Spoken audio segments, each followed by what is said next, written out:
살면서 누구나 한 번쯤은 궁금해하지만 아무도 정확히 알려주지 않는 주제들을 선정해서 낮게 한번 파보겠습니다. 지적 대화를 위한 넓고 얕은 지식, 줄여서 지대너비앗 154회 예술 특집 지금 시작합니다.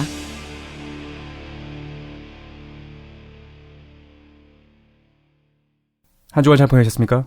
네. 얘들 늦게 와가지고 바로 시작하겠습니다. 그러니까요. 신자유주의 미스테리 관심 많은 최 사장입니다. 안녕하세요. 비오는 날의 깡쌤입니다. 안녕하세요. 안 늦은 덕실입니다. 불화 까고 있네.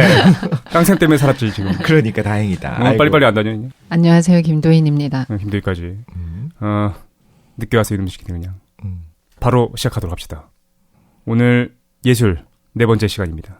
첫 번째 시간에 예술에 대해서 했고, 두 번째 시간에 이제 영화와 관련된 택시 운전사, 그리고 지난 시간에 라이프와 사진 관련돼서 우리가 예술 좀 점검했는데, 네. 김도인이 진짜 예술을 보여주겠다. 네. 그래서 많은 걸 좀 준비한 걸로 알고 있습니다. 네. 바로 들어가지 뭐, 그죠? 네. 뭐에 대해서 알려주실 건가요? 네, 지난주에 제가 예술이 뭔지 그 각자 얘기해보는 시간이 있었잖아요. 그렇죠. 네. 그래서 제가 여지가 있는 게 예술인 것 같아. 감상자가 자신을 대입해서 실제로 뭔가 이끌어내지는 게 있어야지 예술인 것 같다라고 말씀드렸거든요. 네. 기억납니다. 네, 그래서 오늘은 충격적인 여지의 방송, 여백의 절정 방송을 시작하도록 하겠습니다. 1시간 반 동안 우리 아무것도 안 하고 있는다고. 그렇군요. 예. 여백을 만들면 되나요? 네네. 그 편안하네. 여러분들이 참여하고 이끌어낼 수 있는 방송을 시작하도록 하겠습니다. 예? 참여하고 이끌어낼 수 있는 방송? 네. 그래서 오늘 굉장히 빨리 끝내려고 그래요. 1시간 정도면 될 것 같습니다. 여백이 필요하니까. 네네. 1시간 방송, 1시간 여백. 네. 잠깐 나갔다 올게요. 네. 그래요? 예. 1시간 방송을 하고 듣는 분들은 네. 이 팟캐스트를 끄지 마시고 스탑 상태로 1시간을 반드시 들으시면서 여백을 만드셔야 되는 건가요? ARM 네. 같은 건가요? ARM인가? 아스무알. ASMR, ASRM, ASRM. MR, ASMR. 뭐야. 알파벳 순서 맞추지 마, 이 자식들아. ASMR. 그래요. 어떤 건지 궁금한데 뭐 해주려고 그래? 네. 저는 오늘 여러분들의 인생에 여백을 만들어드리기 위해서 충격적인 걸 준비해왔습니다. 네. 충격이요? 예. 무슨 충격일지. 지금 휴가 기간이어서 휴가 많이 가시는 것 같아요. 7월 말부터 한 8월 둘째 주 정도까지. 네. 저희가 1년 중에 휴가 계획을 굉장히 열심히 세우시잖아요. 막 그걸 손꼽아서 기다리시고 어디 가야지 뭐 결정하고 그리고 조금 더 비용을 절감하면서 최대 효과를 낼 수 있는 것들, 뭐 사진 찍어서 뭔가 간지나는 것들, 있어 보이는 것들을 이렇게 추구하시잖아요. 아이슬란드. 네. 근데 인생을 살아가실 때 휴가 계획만큼 중요한 것이 있습니다. 네, 깨달음의 계획을 한번 세워보셔야 돼요. 네, 그래서 그 삶에 대해서 그 항상 숨막힌 상태로 살아가고 계시잖아요. 그래서 인생에 뭔가 여백을 만들 수 있는 오늘 시간을 갖도록 하겠습니다. 그래서 제가 오늘 할 거는 뭘 하려는지 감도 안 잡히는데. 잡을 필요 없어요. 어차피 그래요? 못 잡을 테니까. 네, 그 15도라는 그림을 가지고 와서 하려고 합니다. 15도? 15도. 15도 발음 잘하셔야 돼요. 15도 아니고요. 15도 열십자에. 네. 제 차 앞 번호가 15도거든요. 그래요? 이 뭔가 의미가 있는 겁니까? 아무 이유도 없지 뭐. 그렇군요. 15도? 근데 15도가 어떻게 될 수가 있어요? 도는 뭐예요? 그 뒷부분은 제가 못 알려드리지만 15도 뭐뭐뭐뭐 이렇게. 15도. 네. 그렇군요. 네. 근데 오늘은 15도라는 거죠? 네네. 15도. 이거 불교의 그거 아닙니까? 네, 맞아요. 열십자에 소우자, 그림 도자를 써요. 그리고 이제 자기가 종교가 불교가 아니어도 절 같은 데 우연히 가보시면 절에 이렇게 벽화로 많이 그려져 있어요. 소 나오는 그림들 있잖아요. 애기 동자가 막 이렇게 찾아다니면서 소가 막 있다 없다 이런 그림들이 15도예요.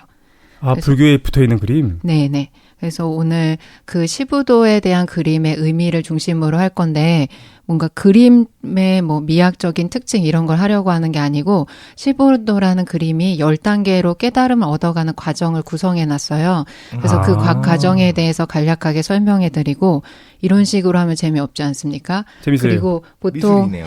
미술. 지금 이거 방송되는 콘텐츠가 아마 휴가 기간에 올라가는 거니까 보통 이제 휴가 즐기시면서 들으실 텐데 그때 뭐 머리 싸매고 들으시면 너무 피곤하잖아요.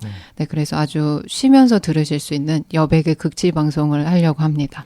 도희님이 말씀하시는 걸 들으면서 휴가를 보내는 거를 기대하시는 분들이 꽤 많은 것 같아요. 또 어디서 그런 정보를 얻었습니까? 처음 듣는 정보인데? 그런가? 막 만들어내고 있어 지금. 계속 듣고 싶다. 도희님 빨리 하셨으면 좋겠다. 이런 얘기를 많이 들어서 적절한 시기에 하는 것 같아요. 지금. 휴가 때는 잘 안 들으실 것 같은데?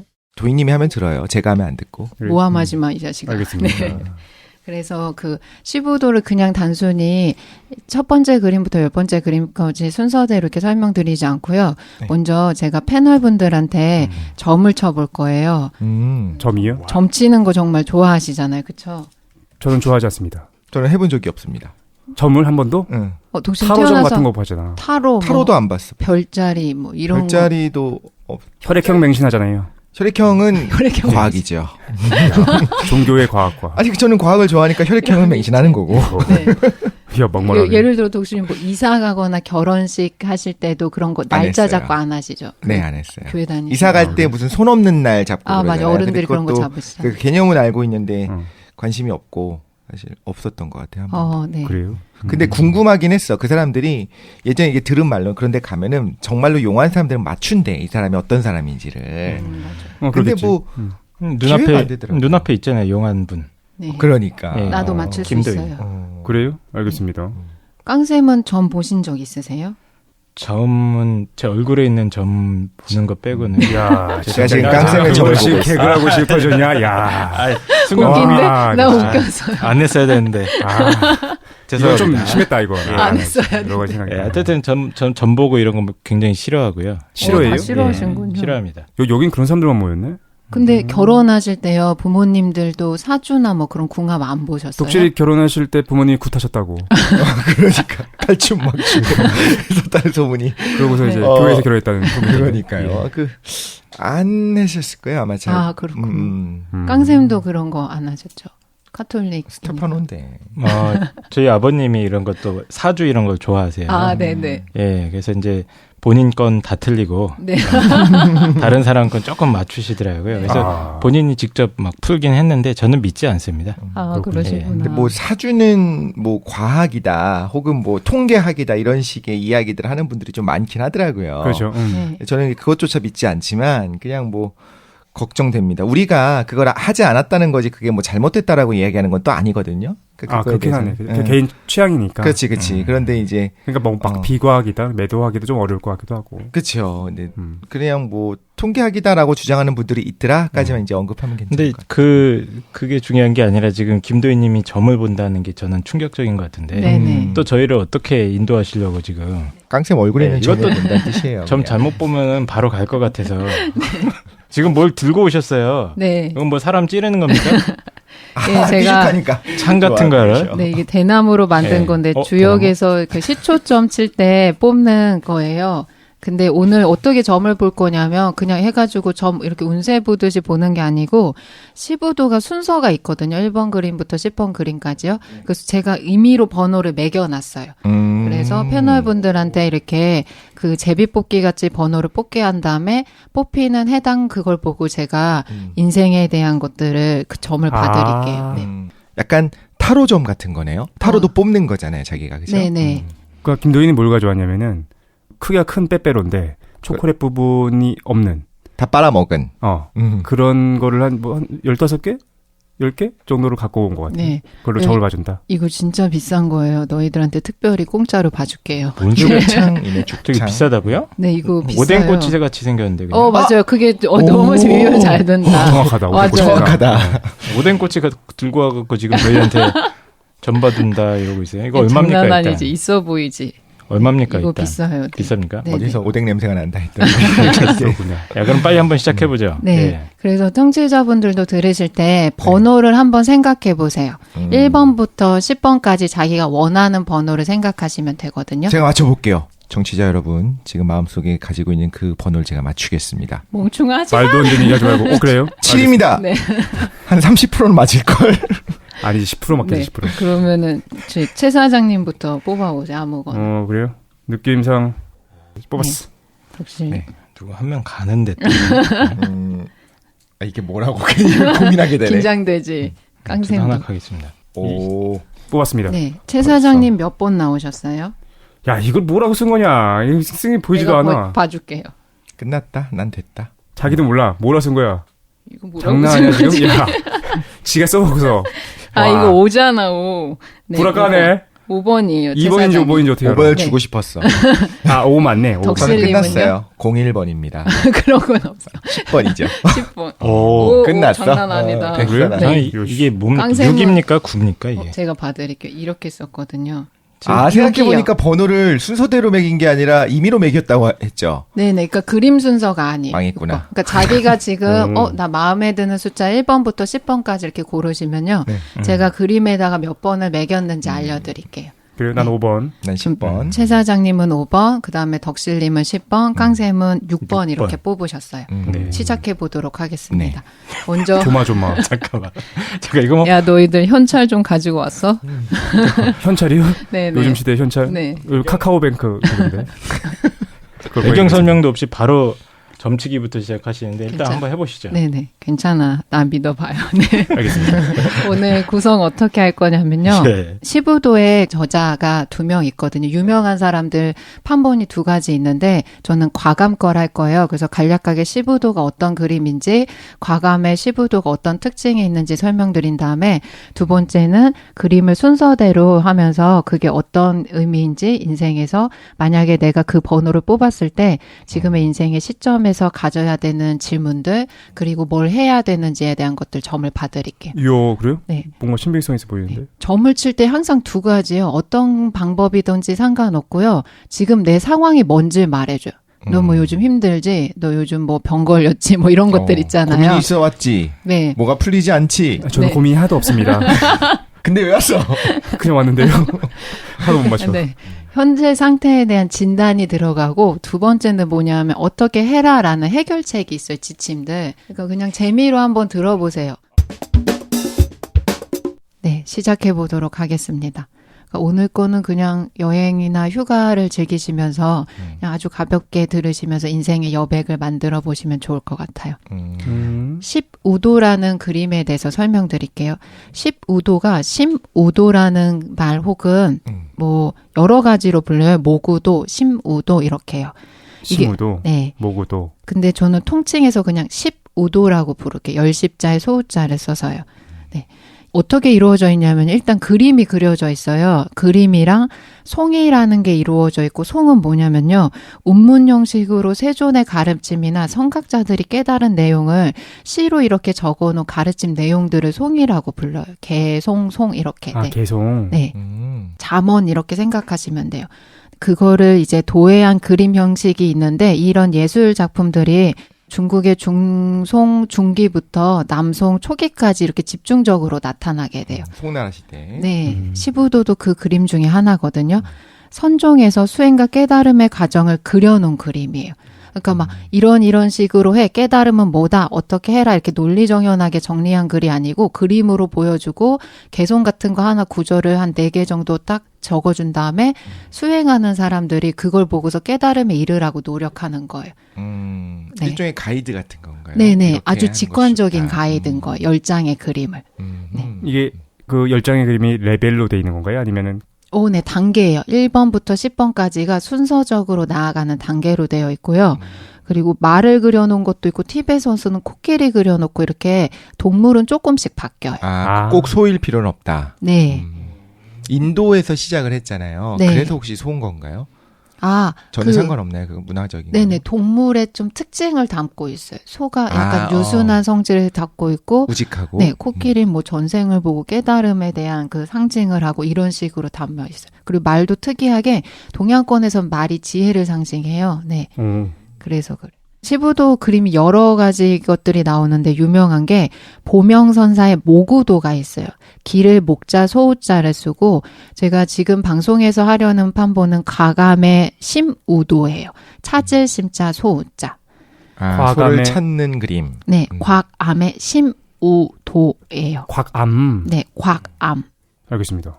두 개가 처음에 보명선 사건은 중국이랑 한국에서 이제 유행하기 시작했고 가감선 사건은 일본에서 유행했는데 지금은 한국에서도 그러니까 한중일 다 포함해서 과감선사의 심오도가 제일 많이 쓰여요.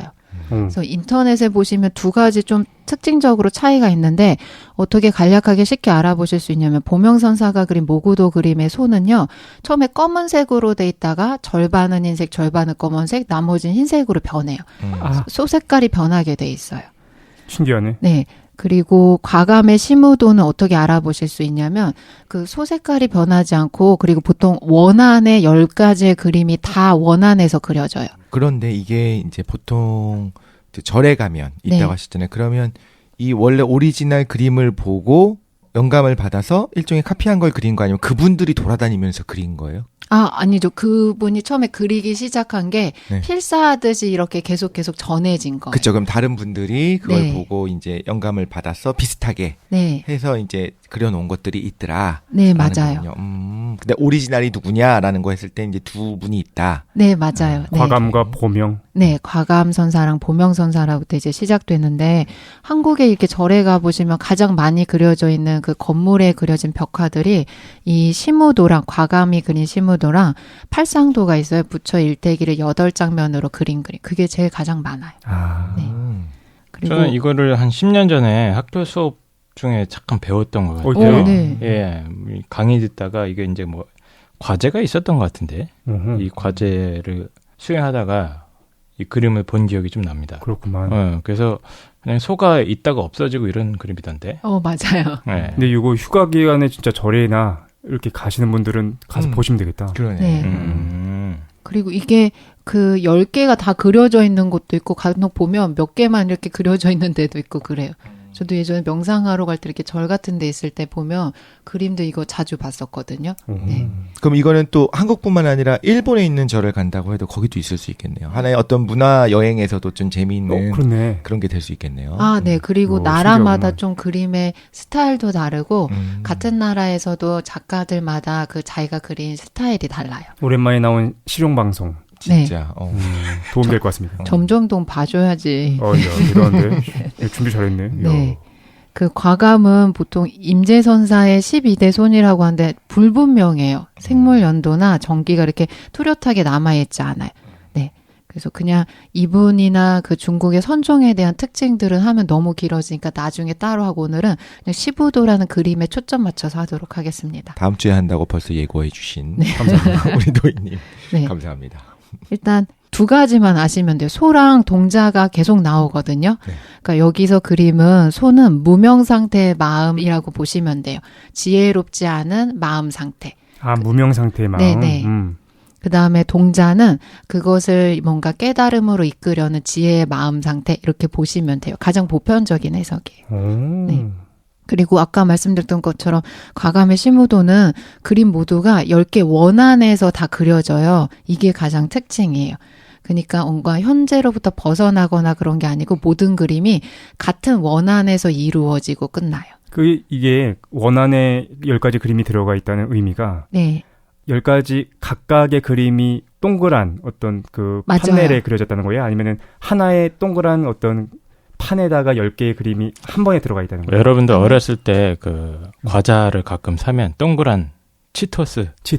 예. 치토스는 동그란 딱지가 있었습니다. 예. 맞아요. 예. 동그란 딱지 안에 이 캐릭터가 재밌게 그려져 있는. 맞아요. 그거야. 예. 그런 동그란 딱지처럼 이 동그란 원을 이렇게 그려놓고 붓으로 까만색으로 그려놓고 그 안에다가 이제 캐릭터를. 그러니까 동그란 원이 10개가 있다는 얘기지? 네네. 예. 그러니까 그냥 도화지나 벽에다 그려도 상관없어요. 하나의 커다란 원에 10가지가 그려져 있다는 줄 알았어. 그게 아니라 한 가지 한 가지가 원에. 예, 10컷 만화. 네. 여기 김도인이 이거를 시부도를 진짜 가져왔어요. 네. 야 이게 너희들 깨닫지 못한 자들을 위해서 제가 자료 준비했습니다. 지금 되게 이게 하나의 예술 작품인 거잖아요. 사실 이것도 하나의 불교 예술인 건데. 유명한 불교 예술입니다. 깡쌤이 치토스 얘기를 하면서 그 다음에 이걸 딱 보자마자 느낌이 과자를 샀을 때 준 느낌이 나서 어떡할 거야. 이거 옛날에 했던 그 딱지입니다. 진짜 느낌이 두꺼운 도화지. 그렇죠. 불교에서 이제 과자 팔 때 섞어서. 그렇군요. 네. 불교 딱지. 죄송합니다. 농담입니다. 예. 근데 그림들이 되게 귀엽다고 해야 되나? 예쁘다고 해야 되나? 좀 그러네요, 진짜로. 동자네, 정말, 누가 봐도. 네. 그리고 시부도라는 책을 보시면 좀 헷갈리실 수 있는데 구성을 알아두면 좋거든요.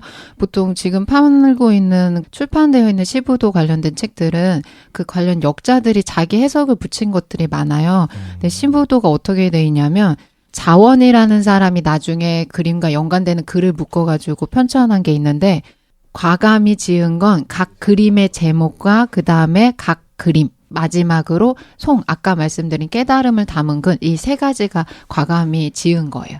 그리고 지은 것. 그러면 지금 여기 번호가 있는 것과 우리가 뽑은 건 상관이 없다는 말씀이시죠? 근데? 네, 맞아요. 그렇군요. 제가 각 그림을 1번부터 시작하면서 제가 정해놓은 번호가 어떻게 대응되는지 말씀드릴게요. 알겠습니다. 잠깐.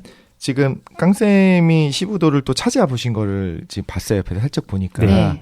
지금 혹시 들으면서 오해를 하실까봐 도희님이 가지고 오신 이 10가지는 진짜 귀여워요. 그림도 귀엽고 일단 캐릭터화돼 있고 약간 만화 같은 느낌인데 암의 15도. 네. 근데 이제 깡쌤이 지금 보고 있는 걸 보니까 이거는 그냥 하나하나가 예술 작품, 정말 그림이 예술이거든요. 그래요? 그래서 혹시 오해하실까봐 우리가 지금 보고 있는 건 좀 캐리커처 같이 만들어 놓은 거를 과감 걸 보고 있다. 지금 들여다보고 있다라는 거. 그러면 두둥 1번 그림부터 가보도록 하겠습니다.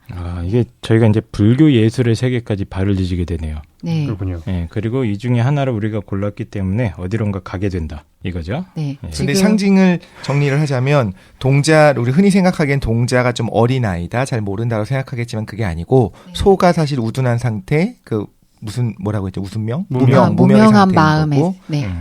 그리고 동자가 그거를 제대로 이끌어주는 거다라고 생각을 하고 우리가 봐야겠네요. 네, 그렇게 보시면 돼요. 그 다음에 지금 소리로 듣고 계시잖아요. 네. 그림이 안 보이시기 때문에 제가 그림을 말로 한번 설명해 보도록 하겠습니다.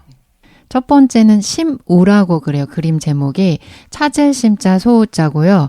소가 없어서 동자가 소를 찾고 있는 장면이 나와요. 그림에 보면 동자가 두리번 하면서 뭘 찾고 있어요. 이게 두리번 하는 그림이구나. 네, 첫 번째 장면엔 소가 없어요. 그래서 소를 찾는다라고 되어 있어요. 시무. 네. 아까 번호 중에서 10번을 뽑으신 분은 지금 인생에서 시무 상태인 거예요. 네. 저 왜 거꾸로 독실님. 하나요? 정확한데? 이제 소를 찾는 상태입니다. 항상 저희한테 소고기집 좀 알려달라고 고깃집도 물어보고 그러시는데 네. 그 상태. 근데 아까 말씀하셨던 게 소가 무명 상태인 거잖아요. 네. 근데 지금 여기서 소를 찾는 거를 진리를 찾는 거로 우리가 동치로 봐도 되는 건가요? 아니면 맞아요. 그걸 좀 설명해 드릴게요. 소를 왜 찾는 거 자체가 소가 무명 상태의 마음인데 그걸 찾는 게 왜 깨달음의 여정인지. 오케이, 네. 그래서 시무의 과정에 있는 분들은 지금 이제 발심한 상태예요. 예를 들어 내가 깨달음을 할 거야 혹은 인생을 다른 식으로 살아가 볼 거야 라고 해서 인생을 지금까지 살아온 패턴과 다른 방식으로 살아가고 싶다라고 마음을 먹은 상태예요. 인생을 살아가실 때 여러 가지 궁금한 것들을 네이버에 쳐보잖아요. 그렇죠. 홍대 맛집, 그죠, 브라우만. 최 사장 나이, 덕실이 어디 있나, 깡샘의 죽창은 뭔가, 이런 거 찾으시잖아요. 그렇죠. 근데 살아가실 때 질문을 잘 던지는 게 정말 중요한 것 같아요. 자기 인생에서 그 각각의 시점마다 필요한 질문들이 있거든요. 네, 저희가 질문을 하고 그거에 대해서 생각해보는 시간이 필요한데, 시무 단계에는 어떤 질문을 던지는 거냐면, 나는 누구인가, 인생은 왜 사는가라는 질문을 던지는 시기가 있어요. 이게 적절하다. 시무 단계예요. 네. 요즘에 막 고민하고 이제 이것저것 막. 주로 중학생들이 하는 고민인 건가요? 아니요. 사춘기에 오면 이제 한 7살 때쯤 하는 거죠. 일반적인 네. 그런 고민들. 살면서 한 번쯤은 하게 되는 것 같아요. 난 도대체 뭐지? 나는 도대체 어떻게 인생을 살고 있지? 그러니까 지금 뭔가 살아가는 게 진짜 내 모습이 아니다라는 거를 자각하게 되는 시기예요. 언젠가 한 번씩은 오는 것 같아요. 예를 들면 한 번도 그게 없이 잔잔하게 흘러가던 사람도 뭐 요즘은 남성 갱년기가 또 있다고 이야기를 하잖아요. 네. 그때가 원래 되면 있는 거 아닌가?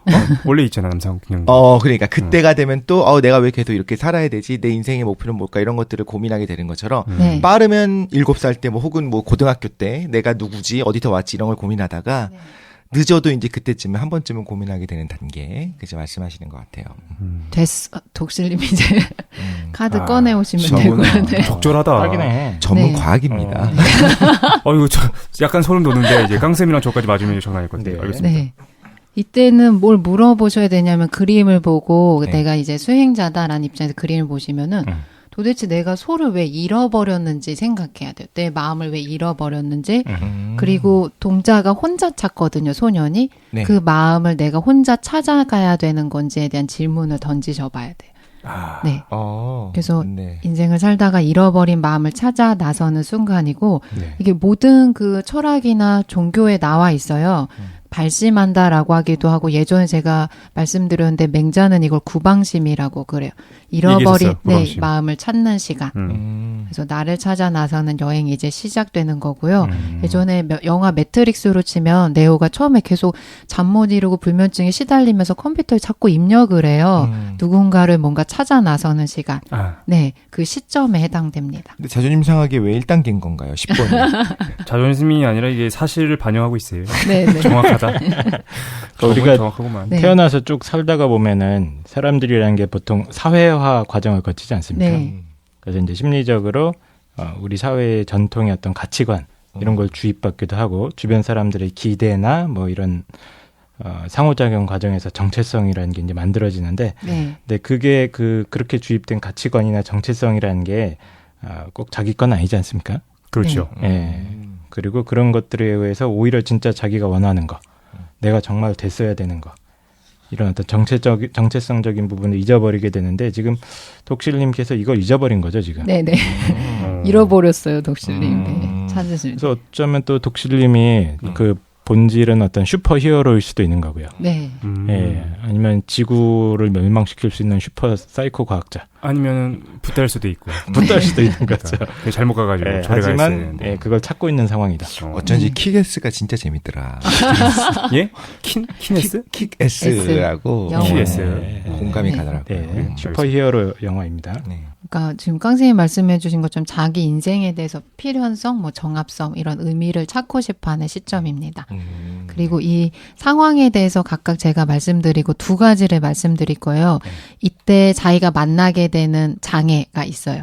저희가 항상 종교권은 어떤 게 있냐면 깨달음 직전에 악마와의 싸움을 시작하거든요. 근데 그걸 진짜 악마라고 믿으실 수도 있는데 저는 약간 비유적인 표현으로 봐요. 사람이 자기가 어떤 생각이나 살아가는 인생의 시점이 전환될 때 스무스하게 이렇게 넘어가는 게 아니고 자기가 뭔가 세계와 대면하는 것 같은 전쟁을 겪게 되거든요. 그때는 각각 그 그림 단계에서 만나는 악마들이 있어요. 장애. 그때 뭐를 하면 좋은지 이렇게 두 가지 말씀드릴게요. 내가 만나게 되는 장애물, 그리고 그때 어떻게 앞으로 나아가야 되는지. 네. 1번 그림에서 가장 큰 장애물은 뭐냐면요. 두려움이에요. 네. 그러니까 잘못되었다는 느낌적인 느낌은 있고 뭔가를 찾아야 돼라고 생각은 하는데 이 새로운 인생을 시작하거나 새로운 전환을 맞이할 수 있는 방법을 모르거나 그렇게 시도하려고 용기를 내는 게 좀 두려운 상황이에요. 네. 그게 그 장애물이고 그때는 어떻게 해야 되냐면 현재 자기 인생에서 계속 문제가 일어나거든요. 그러니까 새로운 인생, 소를 찾으러 나갈 수밖에 없는 상황들이 계속 발생해요. 그것들을 자기가 스스로 자각하는 게 필요해요. 내 삶에서 문제라고 보여지는 신호들을 잘 알아차리는 것이 필요합니다. 생각 없이 살지 말고 네. 고민해보고. 네. 두 번째, 2번 그림은 견적이라고 해요. 볼 견자 자치적자여서 견적. 네. 첫 번째는 소를 찾으려고 그 두리번거리고 있거든요, 소년이. 이제 소 찾아서 견적을 뽑는 거죠. 네. 그렇죠. 와, 내가 저거 던질까 하다가 네. 재미없을 것 같아 안 던졌는데 깡생이 바로 물어가지고 던졌어요. 감사합니다. 두 번째 그림에는 바닥에 소 발자국들이 어지러이 찍혀 있어요. 그리고 소년이 탐정처럼 그걸 보면서 막 이렇게 찾아나가는 장면이 그려져 있어요. 네. 그래서 이게 소의 발자국을 발견한다라고 해서 견적이라고 합니다. 이게 깡샘이 해당되거든요. 6번을 뽑으신 분들이 그림 2번 견적에 해당돼요. 잠깐만요. 견적. 네. 혹시 이 번호와 매칭을 시키는 거 우리 거 들은 다음에 하신 거 아닙니까? 아니야. 야, 이 정도는 해야지. 어쩌면 1, 2, 3단계 이렇게 쪼르륵 있을 수 있지? 나 지금 후각 나는 거 아니야? 제가 6을 뽑았으니까 6은 지금 2단계다 겨우. 네. 별거 없네 나랑. 네. 그제가 없어. 그러구만. 네. 50호 100보집은. 그렇지. 근데 이제 깡쌤은 그래도 뭔가 흔적을 찾아서 가고 있는 거구나. 네, 맞아요. 네. 왠지 뿌듯해하는데요 지금. 야, 난 주위에 있나 보다. 야, 니네보단 뒤에 있다. 야. 그래서 이때는 소의 발자국이 뭔지 한번 생각해 볼 필요가 있어요. 그림에서 소의 발자국이 뭔지. 깡쌤이 느끼기에 자기 발자국 모은 것 같습니다. 소의 발자국 뭔 것 같으세요? 뭔가를 쫓아가고 있는 거죠. 아내 하지 마. 알았어? 자본주의? 마음속에 있는 걸 하라고. 제가 지금 추구하고 있는 발자국들이요? 네. 뭐를 쫓고 있어요? 뭘 쫓고 있는 것 같습니까? 신상? 지금 뾰족한 거? 노트북을 바꿔야 될 때가 돼가지고. 이거 장시지 말고 진짜로 예. 모은 것 같아요. 뭔가 소의 발자국을 발견하고 찾아가고 있다고 하는데 어디로 가고 있는 것 같습니까? 저는 그 길을 잃은 것 같습니다. 벌써요? 네. 발자국을 찾아다니다가 요즘 좀 길을 잃은 느낌이 좀 나는데 과거에는 막 이제 발자국을 쫓아서 막 가려고 했던 시기가 확실히 있었던 것 같아요. 그게 뭐였어요? 20대 후반쯤에. 그렇지, 철학. 뭐 이렇게 철학. 제 뭐 하고 싶은 것들이 좀 있어가지고 막 찾아다녔던 것 같은데 요즘은 뭐 꼭 소를 잡아야 되냐 이런 돼지를 먹자. 다시 심으로 갔구나. 예, 그럼 닭고기. 반본 환원 아니에요, 그게? 아니에요. 아니에요? 깨달음을 얻지 못하고 지금. 네. 그래서 저랑은 안 맞는 것 같은데요. 내가 보기엔 맞아 보이는데. 네, 한번 얘기를 해볼게요. 예. 네. 들어봅시다. 소의 발자국은 뭐냐면요. 자기의 본래 상태에 대한 자취를 어렴풋이나마 본 거예요. 네, 본 상태요. 그리고 느낀 상태, 자각한 상태. 근데 이때는 장애가 뭐냐면 스스로 자기가 찾아 나서는 길 혹은 그런 노력을 통해서 심리적인 평화나 자유를 얻을 수 있다는 확신이 한번 생겼었어요.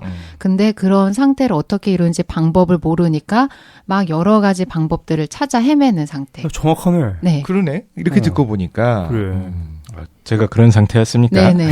이거 좋아하고 있습니다. 여러분 깡쌤이 왠지 모르겠는데 좋아하고 있습니다. 왜 네. 좋아하는 거지? 이때 근데 그 장애가 있어요. 두 번째 그림 상태에서 장애는 뭐냐면 깡생 거는 퀴즈로 나갑니다. 네, 맞출 수 있을 네. 것 같아요. 제가 하나 이야기를 드려볼게요. 이때 잘 들어보시고 퀴즈를 한번 맞춰보세요. 다른 패널 분들도 맞추셔도 되거든요. 네. 예. 두둥 퀴즈가 나갑니다. 아주 가난한 사람이 두 왕국 사이의 국경 근처에 살고 있었다. 그는 풀로 만든 오두막에 살았고 다 찢어진 옷 한 벌과 당나귀 한 마리밖에 가진 것이 없는 듯이 보였다. 매일 그는 당나귀 한 마리를 데리고 두 왕국 사이의 국경을 넘었고 밤이 되면 자신의 오두막으로 혼자 돌아왔다. 국경 경비원은 항상 그가 무언가 밀수하고 있는지를 조사했다.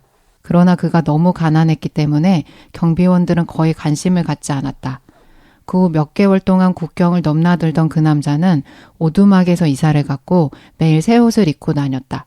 그러자 경비원들은 그 남자가 국경을 지날 때마다 당나귀 안장의 안가박 밑부분까지 더 철저히 수색하기 시작했다. 그러나 지푸라기밖에 나오지 않았다. 마침내 한때 당나귀밖에 가진 것이 없었던 그 남자는 그 지역에서 가장 큰 부자가 되었다. 그는 대저택으로 이사를 갔고 많은 하인을 거느렸다. 몇 년이 지난 후에 은퇴를 한 경비원이 마을에서 부자가 된 그 상인을 우연히 만났다. 나는 당신이 어떻게 그렇게 큰 부자가 되었는지 늘 궁금했소. 나는 당신이 무언가 밀수했을 것이라고 확신하고 있소. 그러나 그게 뭔지 도무지 찾을 수가 없소. 은퇴한 국경 경비원이 말했다. 당신이 더 이상 나라를 위해서 일하지 않으니 이제 그때 내가 무엇을 밀수했는지 말해주리다. 가난한 사람이 말했다. 전 이거 답을 알아서. 알고 있어요? 답을 알고 있다고? 왜? 예전에 그러니까 읽던 책에 이런 게 나왔던 것 같아요. 네네. 약간 넌센스 퀴즈 같이. 네. 지금 그리고 도희님이 답을 말씀하셨어요. 얘기하다가. 네. 선생님 뭐야? B 했었어요. 이거 틀리면은 옥수수 털려요. 진짜요? 잠깐만. 내가 아는 답이 잘못된다면 어떡하지? 상품은 없고 옥수수는 되나요? 알겠습니다. 야, 깨달은 게 쉬운 줄 알아. 노력을 해야지. 풀 사고 판 거 아니야, 풀? 풀? 풀. 깡쌤은요? 네. 아유, 망했다. 한 명 이빨 물고 있어, 이 자식아. 한 명 일단 죄송합니다. 갖고. 네. 이건 어금니. 이 넌센스입니까? 넌센스는 아니고요. 네. 힌트를 제가 드려도 되나요? 네. 드리자면 항상 빈손으로 돌아왔다고 했어요. 이분이 깡쌤 이미 너 조용하고 틀렸어. 있어. 그래서 얘 넌센스네. 진짜요? 넌센스인가? 넌센스는 아닌데. 모르겠다. 넌센스지 뭐. 넌센스는 아니지. 사실이지. 사실일 수 있지. 그래요? 왔다 갔다 하면 말도둑 아닙니까? 말도둑? 당나귀 도둑? 당나귀 도둑이요? 네, 왔다 갔다 하면서 당나귀 팔고 다시 훔치고 당나귀 팔고 다시 훔치고. 훔치고. 네. 답을 말해 주십시오. 맞아요. 깡쌤이 말하신 게 맞아요. 당나귀 밀수업자였어요. 네. 그래서 뭘 보여주냐면 저희가 살아갈 때 가장 중요한 스스로를 마주 못하는 것들을 비유적으로 표현한 이야기예요. 다시 말해요. 뭐라고요? 가난한 사람이 계속 당나귀를 갖고서 왔다가 당나귀가 없이 혼자 돌아오거든요. 근데 사람들이 뭘 찾냐면 당나귀가 없어진 사실 눈치 못 채고서 당나귀를 통해서 뭘 밀수해 가는지 당나귀의 막 안장이나 밑을 계속 뒤지는 거예요. 그러니까 당나귀를 자체를 밀수할 거란 생각 자체 못 하는 거예요. 천재인데? 네. 사실 매번 당나귀가 달라지잖아요. 그죠? 네. 그러니까 계속 당나귀를 한 마리밖에 가진 게 없는데 갈 때마다 당나귀를 가지고 가고 올 때는 혼자 오는데 제가 국경경비대원이었으면 한 2주일 정도 지난 시점에 뭔가 달라진 걸 눈치챌 것 같아. 네. 매번 당나귀가 조금씩 달라 보이는 걸 가지고 가고 혼자 와. 네. 달을 보라고 했더니 손가락을 보고 있는 독실이었습니다. 네. 무슨 얘기인지 대충 알 것 같아요. 네. 그래서 저희가 가장 명확한 것이 때론 가장 보기 어렵다라고 하는데 그 스스로를 못 보고 있는 상태가 이제 장애가 되고 이때는 뭘 하는 게 좋냐면 자신의 일상생활을 직접 대면하는 게 중요해요. 내가 항상 평소에 무슨 생각을 가장 많이 하는지 어떤 행동들을 하면서 살아가고 있는지 거기서 드러나거든요. 자기가 뭔가 인생에서 찾고 싶은 문제들 혹은 스트레스 받고 있는 상황 이런 것들. 네. 그럼 조심스럽게 이야기를 해보자면 어쩌면 깡쌤은 네. 우리랑 같이 이제 지대널베스를 하고 예. 지금 하고 계신 그것이 원래 20대 후반에 찾아 헤매던 어떤 학문의 길 그런 것들이 이제 발자취를 쫓고 있었잖아요. 네. 그 중에 찾은 걸 수도 있는 거네요. 그럴 수도 있겠네. 네. 원래 학문을 하는 인간이 아니고, 그러니까 학문을 할 만한 인간, 그러니까 비하로서가 아니라 학문을 하는 사람이라기보다는 이렇게 같이 방송을 하고 지대널베 같이 토론을 하고 이것이 깡쌤의 어떤 진짜 길일 수도 있는 거죠. 네. 그러니까 핵심은 제가 좀 이렇게 모자란다는 거잖아요. 눈앞에 있는 당나귀를 못 보고 있다. 네. 아, 그렇군요. 그거잖아요. 알겠습니다. 뭐 이렇게 돌려서 얘기합니까? 근데 본 것 같아. 퀴즈 못 맞출 줄 알았는데. 네. 그래서 제가 헤매고 있지만 오히려 그 쉽게 얘기하면 파랑새 같은 거네. 맞아요. 파랑새. 그렇구나. 비유 신들렸는데. 네. 찾아 헤맸는데 조금 있으면 작두도 탈 것 같습니다. 네. 그러니까. 집에 파랑새가 있는 걸 깜빡하고 나온. 맞아요. 네. 네. 그럼 모자란 놈이다. 모자란다. 모지지 같은 놈. 깡쌤을 위해서 개송 하나 읊어드리겠습니다. 물가 술풀 아래 무수한 발자국과 아름다운 풀꽃이 활짝 피어있는 것을 그대는 보았는가. 비록 깊은 산도 더 깊은 곳에 있다 한들 하늘을 향한 코를 어찌 숨길 수 있겠는가. 예? 알겠습니다. 네. 좀 어려운 것 같은데. 제가 그 노트북을 바꾸려던 마음을 접고 현실에서 다시 한번 찾아보도록 하겠습니다. 세 번째 그림 말씀드릴게요. 세 번째는 견우라고 그래요. 불견자 소자를 써서 소를 보다라는 그 장면이거든요. 견우? 네. 그래서 그림을 보시면 소년이 소 뒷공무니를 발견한 모습으로 되어 있어요. 소가 뒤태만 나와 있어요. 그래서 소를 소엉덩이. 발견한 장면. 그리고 아까 번호로 8번 뽑으셨으면 3번 견우 상태입니다. 야. 청취자분들 중에 아니야, 난 5번이었어. 그러니까 이거보다 더 네네. 뒤야. 그랬어? 아유, 야, 니네 한참 밑에 있구나. 자, 이 상태 설명 좀 해주시죠. 네, 이 상태는 어떠냐면요. 자기 본래 모습을 본 거예요. 네. 그래서 본성을 보는 상태를 이제 견우 상태라고 그러고요. 소를 본다는 것이 무엇인가라는 질문을 던져볼 필요가 있어요. 자기의 본래 모습이 무엇인가. 소를 본다는 것은 무엇인가. 네. 근데 이때 장애는 뭐냐면 이때 어떤 그 악마, 장애를 만나게 되냐면 나는 나를 너무 잘 알아라는 생각을 하게 돼요. 사람들 중에 항상 할 때 나는 어때? 나는 이랬어서 이렇게 된 거야. 나는 뭐 어때라고 자기 정체성이 너무 견고한 사람들이 있어요. 그게 왜 문제가 되냐면 자기가 실제로 그렇지 않다는 이면을 못 봐요. 그러니까 굉장히 제한적인 것만 봐요. 그것보다 더 넓은 삶의 경험도 많고 훨씬 더 많은 일들을 겪었는데 다른 측면을 못 보고 자기가 기억하고 있는 거 고정되게 맞다고 생각하는 것만 내 모습이야 라고 보고 있고 더 문제는 나는 너를 너무 잘 알아 라고 하니까 그걸 변화시킬 수 있는 가능성 여지가 좀 없는 게 장애예요. 네. 소의 그래서 뒷공무니만 본 거다. 네. 슬쩍 뒤태만 좀 본 상태입니다. 네. 이 3번 상태에 있는 분들의 이제 단점일 수 있는 거는 내가 뭔가를 찾았다고 믿는데 네. 그 믿음이 이제 강한 고집이 될 수 있다. 네, 그걸 아직. 보고서 소를 이렇게 적극적으로 찾아야 되는데 자기가 원래 가지고 있던 모습을 못 버리는 거예요. 그쵸. 그러니까 소를 보고 내가 깨달음을 얻었다의 확신이 아니고 자기가 살던 모습에 대한 확신 때문에 소는 봤지만 아직 적극적으로 쫓지는 못하고 있는 상황. 네. 그리고 소를 봤었더라도 자기가 원래 살아왔던 정체성이나 세계관이 너무 강하면요. 소를 길들일 수가 없어요. 무지한 마음 상태를. 그렇죠. 네. 재밌대요. 이때는- 콘텐츠가 탄탄한데. 그러네. 재밌네. 스토리가 있네. 이때는 어떻게 해야 되냐면 자기의 정체성 세계관을 확인할 수가 있어요. 자기가 나는 예를 들어 나는 호구야 라고 생각하면 왜 그런 생각을 갖게 됐는지의 맥락이 항상 있거든요. 네. 태어났는데 눈 번쩍 뜨니까 나 호구야 이렇게 어디서 하늘에서 떨어진 가르침을 받는 게 아니에요. 자기가 그런 생각을 갖게 되는 여러 가지 과정들이 있어요. 삶의 경험들. 그게 뭔지 자기가 그 맥락적인 걸 봐야 돼요. 흐름을. 그래서 자기의 모습을 자각하고 있는 게 어떻게 형성되어 있는지를 쭉 연대기적으로 한번 살펴봐야 되는 시점입니다. 네 번째, 득우. 소구를 얻다라고 해서 얻을 득 소자로 돼 있어요. 득우. 네. 그림으로 보시면 어떻게 되어 있냐면, 소년이 고삐를 가지고 소를 막 잡아당기는 모습이 되어 있어요. 10가지 그림 중에서 가장 역동적이고, 막 소가 이렇게 날뛰고 있는데, 그거를 막 소년이 잡아매려고 해서 막 힘을 쓰면서 잡아당기는 모습이 되어 있습니다. 소가 근육이 진짜 짱이네요. 소 잘 그렸어. 그리고 실제 잘 보시면 소년이 처음부터 밧줄이랑 채찍 같은 걸 들고 있었어요. 그걸 이제 사용하기 시작하는데. 손에 들고 있는 게 채쭉과 밧줄. 채쭉이요? 채쭉이요. 네. 예. 그리고 아까 처음에 5번을 뽑으신 분들이 5번. 두고 여기 해당돼요. 최 사장님. 싸우고 있어 지금. 네, 소와 고삐를 붙잡고 이거 너무 정확하다. 11계단 올랐지만 아직 5번 그림. 그렇구나. 분발해 이 자식아. 난 내 마음을 너무 잘 반영하고 있는 그림인 것 같아가지고. 네네. 예. 놀랍네. 김도임 점집으로 얼마입니까? 찾아오세요. 네. 할부되나요? 무이자 네, 할부되나요? 안 돼요. 네. 현금만? 현찰이에요. 정말. 일시불. 네. 네. 자, 이때는 소를 기른다는 게 뭔지 한번 보셔야 돼. 그림을 보면서 소를 저렇게 막 고삐를 쥐고 왜 힘세게 막 얽매려고 하는지. 소가 막 난동치고 있는 상황이거든요. 네.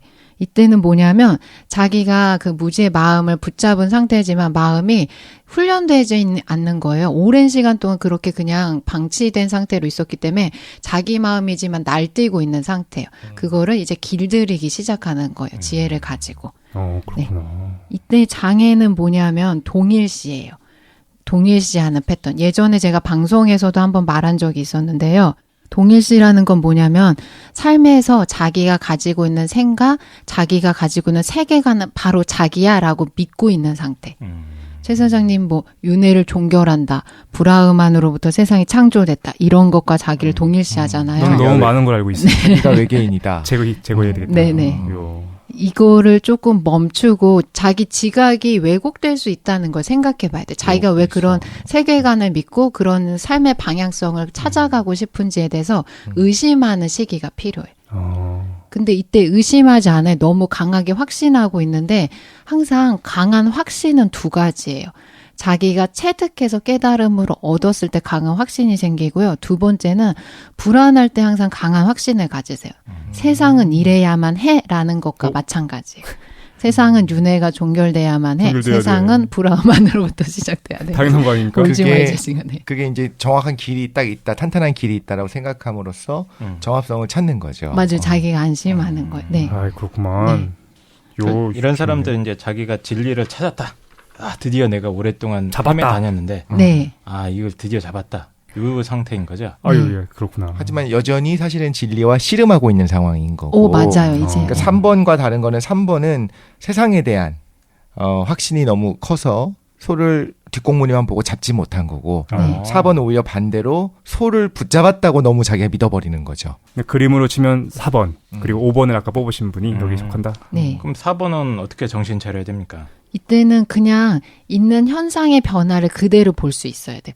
자기가 불안해한다 그런 불안한 걸 그대로 보거나 자기가 동일시하는 세계관을 가질 때 실제로요. 그 전에 여러 가지 생각들을 해요. 자기가 갑자기 난 이렇게 살고 싶어. 나는 이렇게 될 거야 라고 믿음을 갖는 게 아니고 그 과정에서 그 생각이나 감정들만 보는 거지 그 이전에 여러 가지 생각들을 하거든요. 그 있는 그대로 내버려 두는 거예요.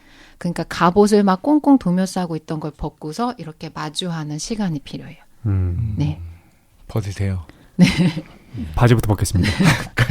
위를 벗어줘. 그냥. 바지부터. 네. 예. 그러니까 이제 껍데기를 벗어내야 되는 게 네 번째 그림이에요.